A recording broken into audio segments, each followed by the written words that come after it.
me make sure I'm recording on my end, because that's also the other thing I tend to do. Recording in progress. Got it.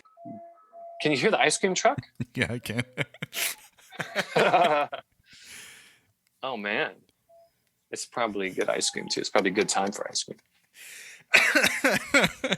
And we're back.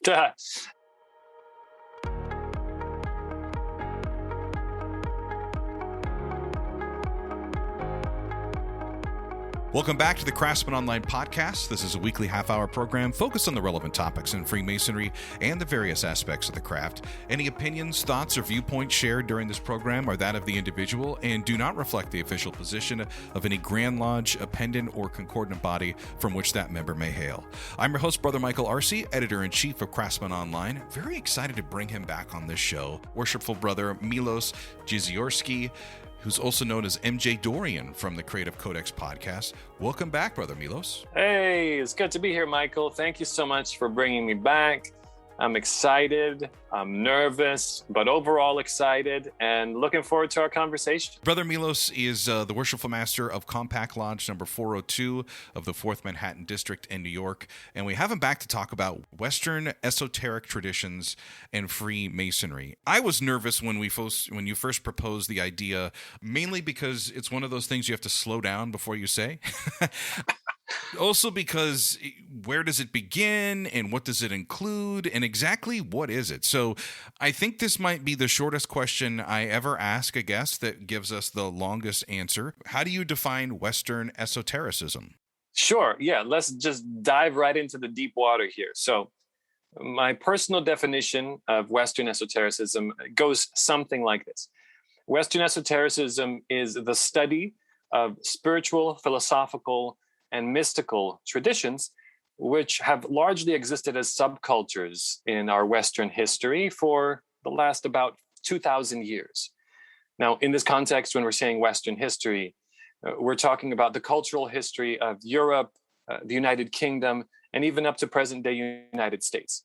So, as you can imagine, that's a pretty broad umbrella under which a variety of traditions will fit, including alchemy, Freemasonry, Gnosticism, Hermetic philosophy, Hermetic magic, Rosicrucianism, Neoplatonic thought, even the tarot fits under that criteria, and other traditions which overlap with those and have existed on parallel tracks for the last 2,000 years. If you're just jumping onto Freemasonry right now and you're like, I'm still in the first degree, I'm still in the second degree, but you've heard of the historical lectures that are given in our ritual, or you've picked up anything that has to deal with the Kabbalah, for example, bingo. Usually under this umbrella, it involves roughly the last 2,000 years, and specifically areas of Europe into the United Kingdom and eventually into the United States. So you could say that the school of occult thought in the early 1900s, late 1800s is under the umbrella of esoteric traditions. It's a time period thing and a locale thing. It's a weird balance. And that's one of the reasons why it's really such a fascinating field. In that aspect, you could see like just how Freemasonry doesn't really have one fixed religion that it appeals to, or one fixed lifestyle, or just one fixed man. Like, we are the most diverse fraternity group that is out there. You can see how Western esotericism becomes so popular with men that are coming into Freemasonry today.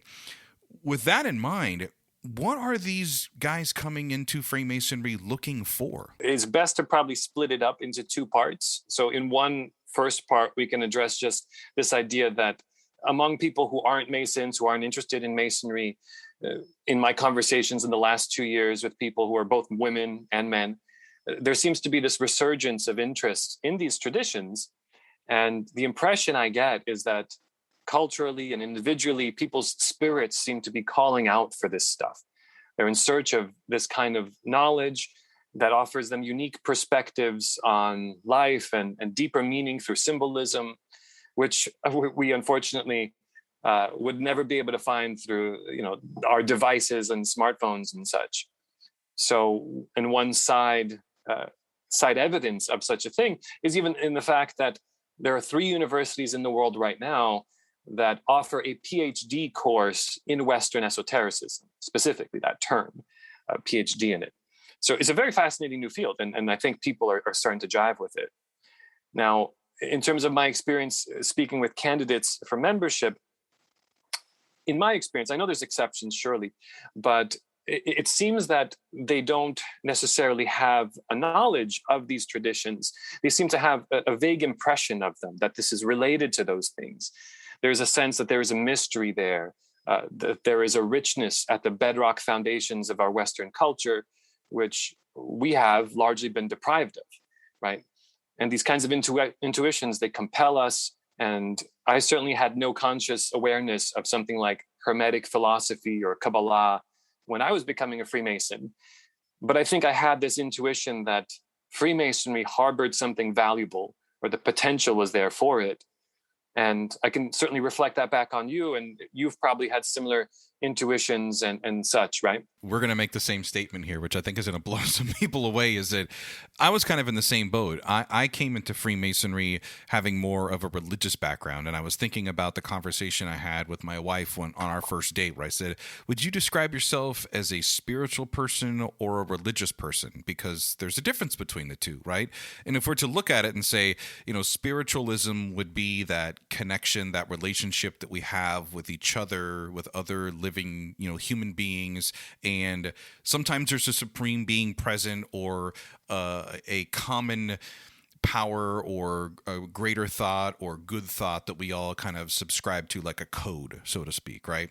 And then when you look at religion, where that's a definite, structure of values and beliefs and morals, also has a cultural significance to it, and definitely a role of a supreme being. And, these are very loose terms, but and when I came into Freemasonry, the things that spoke to me that I identified with immediately were the parts of our ritual that do quote Bible passages or have those historical Bible lessons. Right. But then what started happening was, after talking with other brothers and kind of opening my mind, those spiritual connections were starting to be made. And I found myself going, hey, let me go get this book about Buddhism, because somebody has made this connection about that, And I started exploring all of these other religions and these cultures and these peoples and these ways of thought. So it's interesting, because I'm like, we're both going to kind of say the same thing here. It's that, Freemasonry was really that door that we opened that introduced us into all of these new ways of thinking that we might not have gotten in our formal upbringing, which is okay, because then on the flip side of that, I think that there are a lot of brothers who are coming in who may not have been dragged kicking and screaming every Sunday to go to church with mom and dad, but are now getting a little bit more of that historical, ancient history, religious perspective outlook on things that also now accompanies the spiritual lessons that they're bringing. And at the same time, there's this great, the sharing, this networking that's happening. So, as brothers, this is the part where it kind of bums me out when we do a podcast, and we have to kind of keep things on the general level.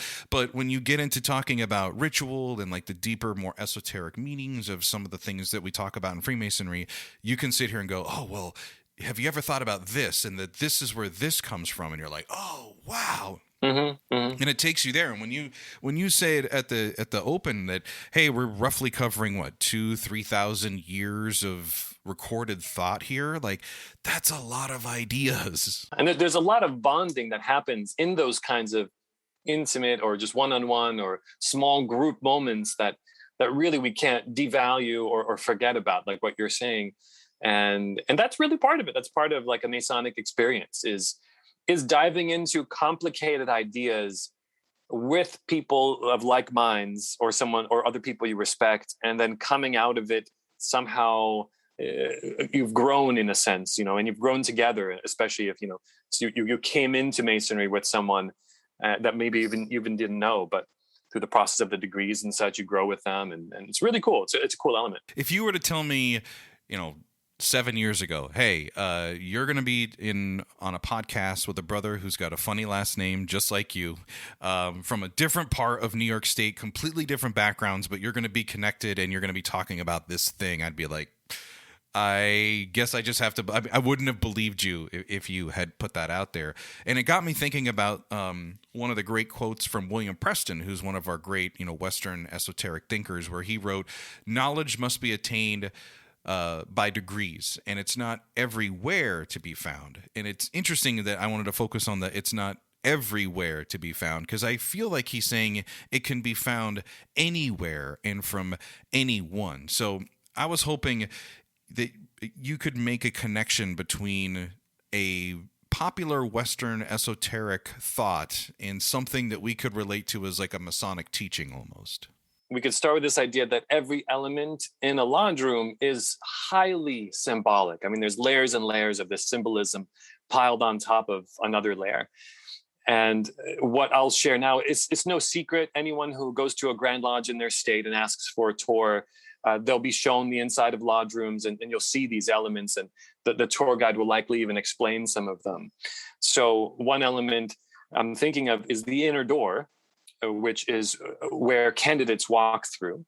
And flanking the inner door, the entrance into the lodge room, are two majestic pillars. And so these two pillars are roughly 10 feet high, and on one is crowned with the globe of Earth, and the other one is crowned with a celestial sphere. Now, the idea here is, as the candidate walks through, or anyone walks through, they essentially become a middle pillar, right, between them.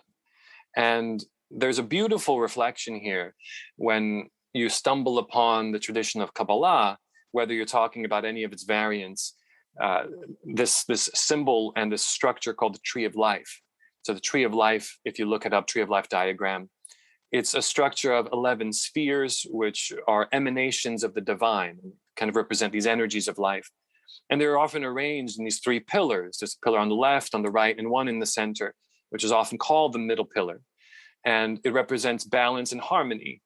And so as you start to associate, even through meditation or just studying these things with the middle pillar, there's a sense of a depolarization of your spirit, like you center yourself in a way. And so the lesson here being that upon any great or transformative undertaking, it's important to first depolarize yourself, to stop leaning this way or that way in the extremes of yourself or your emotions, to balance your energies, mental and physical. And that's one of the reflections you could see in just the lodge room itself. And if any of the listeners are curious to learn more, in my podcast, Creative Codex, CODEX, I've put together a guided meditation called the Middle Pillar, which specifically explores the symbolism there and the tradition there. And it's really fascinating stuff. I love it. The Tree of Life, I think, is one of those for us non-Western esoteric guys that maybe have more of the religious or just the off-the-street, general knowledge of life. Like, we thought we were really smart people until we came into a lodge room and a brother does the presentation that kind of outlines that. And I'll never forget the first night I heard it, I was like, this is brand new learning. This is amazing.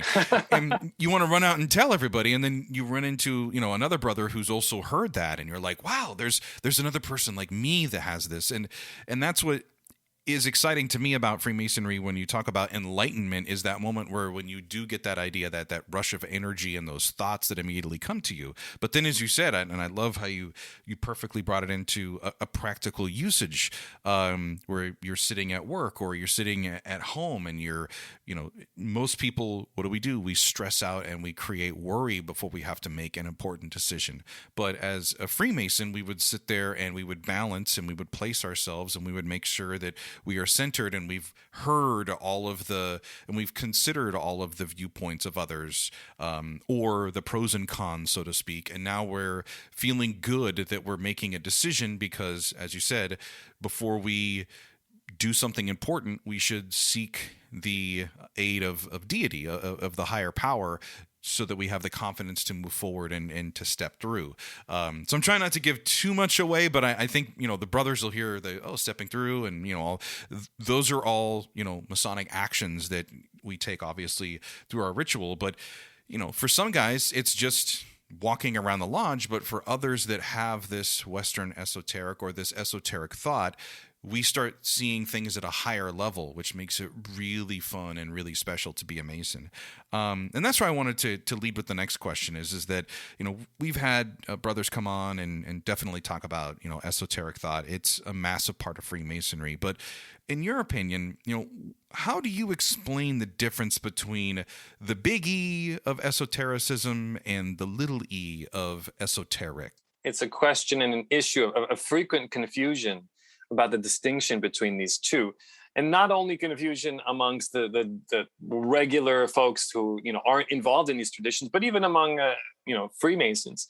So esoteric, as the term itself, I guess little e, as you mentioned it, would refer to anything that's hidden or difficult to understand without a deeper level of inquiry.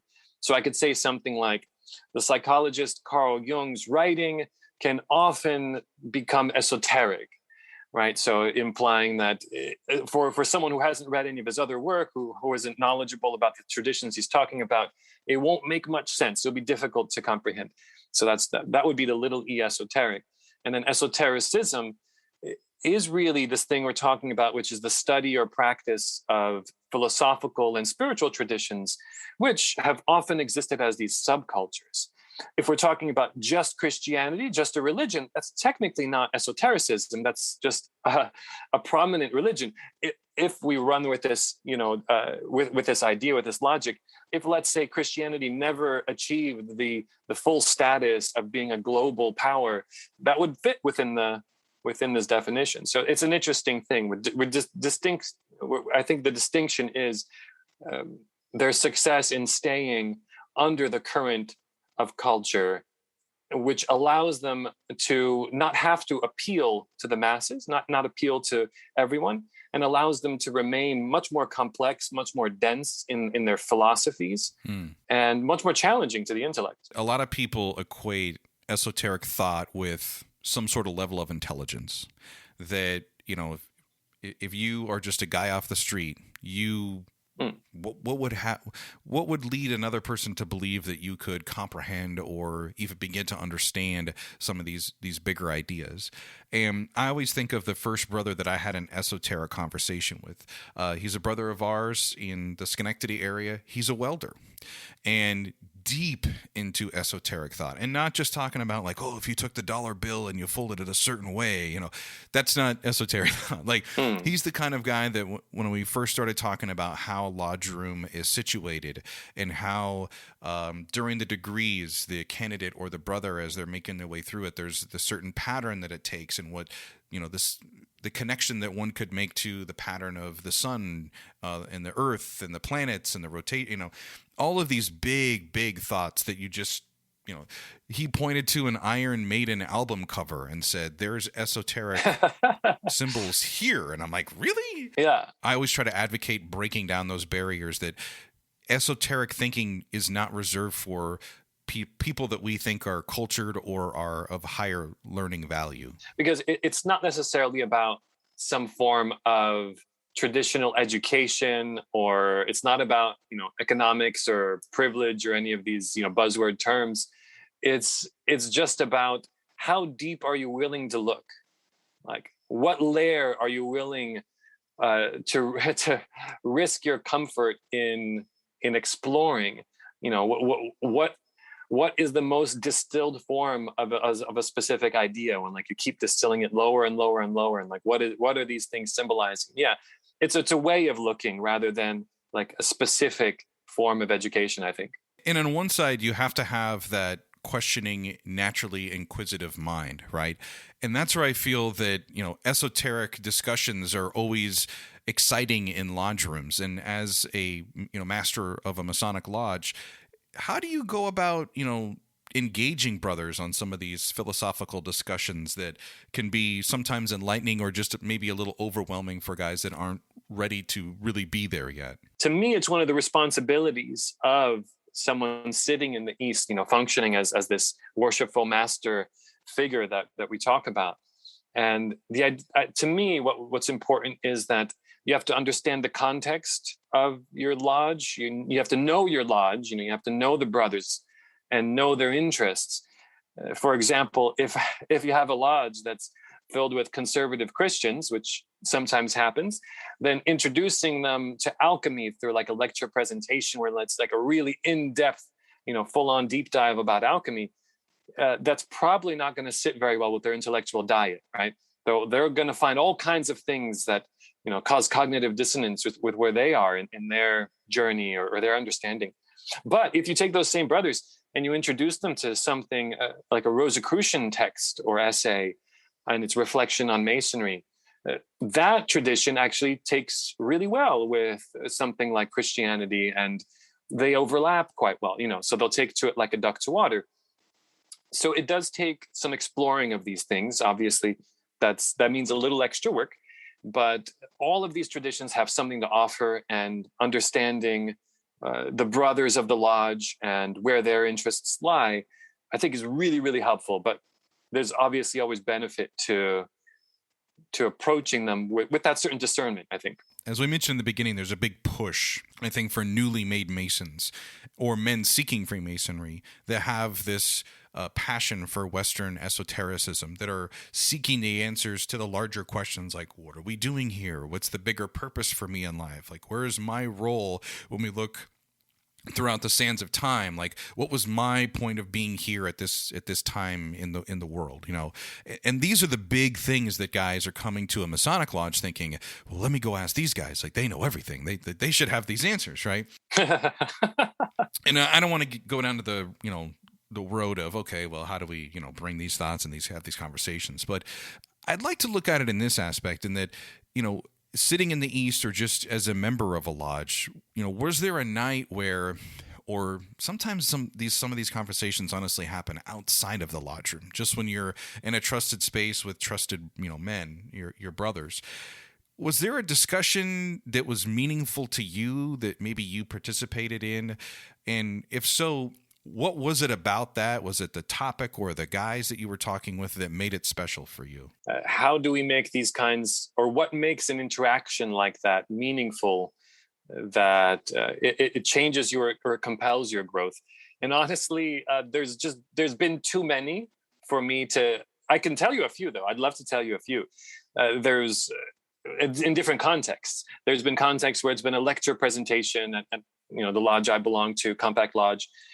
Let's say a brother who was very knowledgeable about the Greek mystery school traditions, presented a presentation about the great gods of Samothrace and the mystery traditions of ancient Greece. So I ate that up, and a lot of brothers afterward had a very lively discussion. There's another brother who gave us an amazing lecture about alchemy, and we ate that up and had a discussion. But then there's also those small group get-togethers. We have a reading group, you could say, that it meets once a month, the School of Instruction, it's called. And we've had those kinds of more out of context conversations there too, where one I remember we were talking about the psychology of karma, and like the idea that what if outside of the potential of it being this metaphysical force, what about in human psychology functions the way that karma does, where there's a certain element where there's a reciprocity that we feel compelled to do if someone's especially nice to us.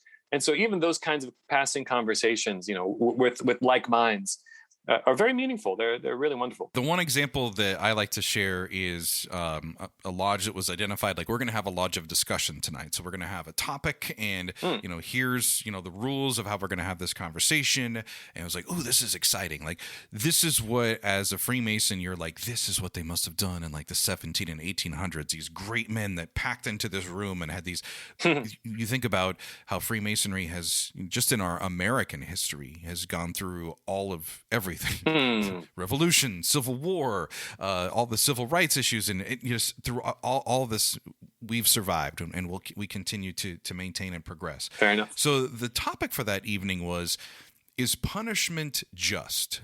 And it came off of course, the Masonic lesson of, in the third degree with the three ruffians. And I'll just leave it there because I don't want to give too much away, but we'll just park it there. Everybody that's gotten that knows what we're talking about.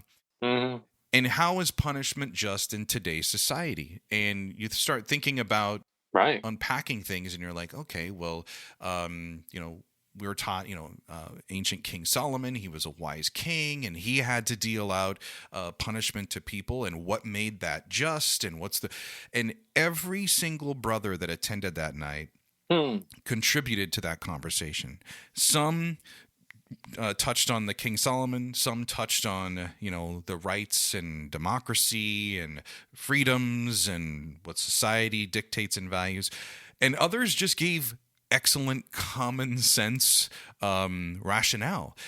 And what blew me away was nobody was concerned with the fact that night, our lodge of discussion went for 1 hour, not including just the meeting time, but just the discussion time was well over 60 minutes. Because I was looking at my watch, I'm like, wow, we've all, contributed to this. And I think that's the energy, and that's what we need to start encouraging, that yes, there's certain rules. There's 2 topics we don't discuss in lodge rooms, politics and religion, but that doesn't mean that we have to check aside having conversations that touch on the subjects of science or spirit. Morality, ethics, yeah. Exactly. I was going to say that even just that question alone is such a great moral problem that humanity has wrestled with since it started. So that's a wonderful topic for conversation. And I bet you're thinking, okay, I have how many open meetings on the trestle board this year? I think we might have something for a lodge discussion. Well, and on that note, it's definitely a reason to bring you back, because I feel like every time we get into a conversation, it's that time we're like, oh man, we're getting close to the end of the podcast episode. And you definitely guided us down some great thought. One of the things that we had talked about before the show started was I was going to share the list of books that you had suggested, kind of a reading list on Western esoteric thought. For those that now might feel a little bit more comfortable hanging at least out on the baby steps in the big pool of thought here, what's a book or two that slowly gets you warmed up to some of these bigger thoughts? But thank you for bringing that up. I wanted to make sure that we at least gave the listeners one thing to order or go pick up somewhere. So the book I would highly recommend is Manly P. Hall's Secret Teachings of All Ages, just because as far as giving you a broad overview of these mystery traditions and also the traditions that fit within this umbrella term, Western esotericism, he does a wonderful job. And you could tell he's passionate about the subject, and it's not dry writing at all. So it makes you enthusiastic to learn more. And what better way to start than that, right? Yeah. With some definite... He is probably one of the most esoteric, as you said, little e, and then also floats into the big E. Definitely a guy that speaks in symbols. And I would say, yeah, we have mentioned that book quite a number of times with quite a few guests on the podcast. And I'm hoping that it's reaching out to those brothers that are like, okay, I'm gonna do this. I'm gonna start reading this. I'm gonna get this. So very good. This has been the Craftsman Online Podcast. Again, big thanks to my guest this week. If you haven't listed MJ Dorian, it's the Creative Codex Podcast, and it's Codex. How do we spell Codex again? Codex. It's an old Latin term for book. A little bit of enlightenment just right there. Mm-hmm. Brother Milosz, let me see if I can get this right. Milosz Jerziorski. We got it. We're good. Ding, ding, ding. Yeah, let's do it. That's good. Take that one. If Masonic education is important to you, you can sign up for our email newsletter. That's craftsmanonline.com. A reminder that new episodes of our podcast are available every Monday morning. Until next time, let peace and harmony prevail.